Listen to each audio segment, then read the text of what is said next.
Votre télématin continue avec l'actualité de la faune et je reçois Natacha Harry. Bonjour Natacha. Bonjour Damien. Avec vous, on va parler de cette triste actualité. Vous le savez, donc l'Australie a été ravagée par de terribles incendies qui ont détruit des millions d'hectares et tué plus d'1 milliard d'animaux. Le chiffre est effrayant, 1 milliard d'animaux tués.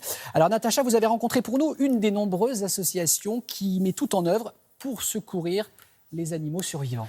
Effectivement, alors c'est vrai que ce constat, l'est du pays, l'est de ce continent même, a été totalement ravagé par des feux de brousse sans commune mesure avec les feux habituels, parce que c'est un pays qui est habitué aux feux de brousse. Mais là, il y a eu deux facteurs concomitants. D'abord, une sécheresse extrême pendant plusieurs mois et des températures extrêmement élevées. Alors le bilan, vous le disiez, il est absolument catastrophique en termes de biodiversité. Plus d'1 milliard, 1,25 milliard d'animaux ont été tués. Et ce n'est qu'une estimation. Oui, cette photo, elle a fait le tour du monde. Elle est déchirante, effectivement.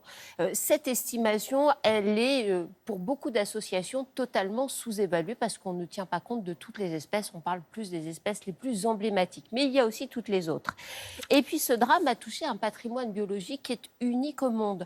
Parce que l'Australie, c'est un pays où on trouve des espèces qui n'existent nulle part ailleurs. Le koala, les kangourous, le wombat, voilà, toutes ces espèces qui sont essentielles à la biodiversité de ce pays. Enfin, il y a un autre défi aujourd'hui qui va être à relever, c'est que vont devenir les animaux qui ont pu être récupérés par toutes ces associations, qui sont soignés, parce que le pays a cette chance, façon de parler, de posséder beaucoup de centres de soins pour la faune sauvage. Donc beaucoup d'animaux ont pu être soignés, devront être relâchés, mais on en fait quoi? On les met où? Comment? Quels vont être leurs habitats naturels? On a rencontré une association internationale, l'antenne française de cette association. Ils sont très impliqués dans ce combat de terrain. Ils ont une spécificité. Ils avaient formé, avant ces feux de forêt, un chien détecteur de koalas pour recenser les koalas, parce que c'était déjà une espèce menacée. On va découvrir ce travail de terrain remarquable. Et ce chien aux yeux bleus. Donc ça, c'est Bear, un chien qui est formé à détecter la présence des koalas. Et donc, il a été déployé sur plusieurs terrains d'incendie pour rechercher des survivants. Âgé de 6 ans, Bear avait été entraîné avant les incendies pour détecter la présence des koalas en repérant l'odeur de leur fourrure. Les koalas sont des animaux très territoriaux. Une fois localisés, l'idée était de protéger leur zone d'habitation. 30% de la population de koalas en Australie est pour l'instant estimée comme ayant disparu. Les koalas ont pour habitude de se réfugier au sommet de leur arbre, dans la canopée. C'est la raison pour laquelle ça a été compliqué pour eux. En 2016, lors du dernier recensement, les scientifiques de l'UICN avaient dénombré 329 000 koalas, un chiffre déjà inquiétant pour l'espèce classée comme vulnérable. Les koalas vivent principalement près des côtes méridionales et orientales. C'est là que l'on trouve les forêts d'eucalyptus dont ils se nourrissent exclusivement des feuilles. Malheureusement, ce sont ces mêmes régions qui ont subi des feux d'une sévérité et d'une durée inégalée. Alors là, on voit qu'il y a des feuilles d'eucalyptus à disposition. J'imagine que c'est compliqué de les nourrir en ce moment dans les centres de soins.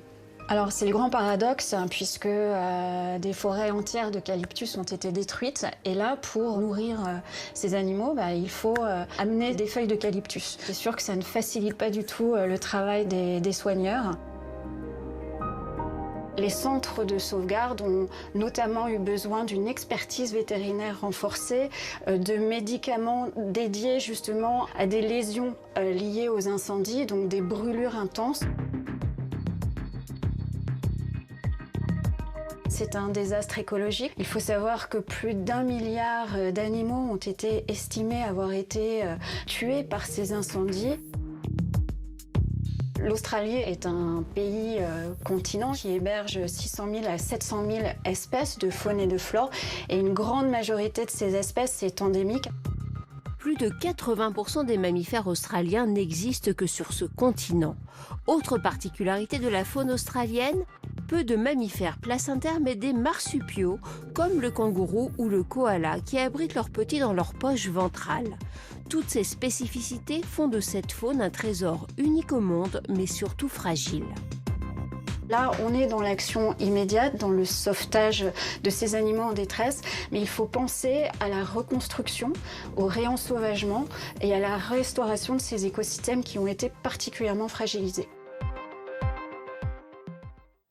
Donc effectivement, le défi aujourd'hui, ça va être de replanter des forêts, et notamment des forêts d'eucalyptus qui vont devoir accueillir ces koalas.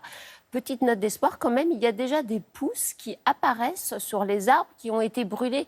Cette nature, elle est incroyable, et vraiment un gros coup de chapeau à toutes ces associations, Absolument. dont AIFO, qui fait un travail formidable sur le terrain. On avait les larmes aux yeux. Merci beaucoup et bravo à cette association.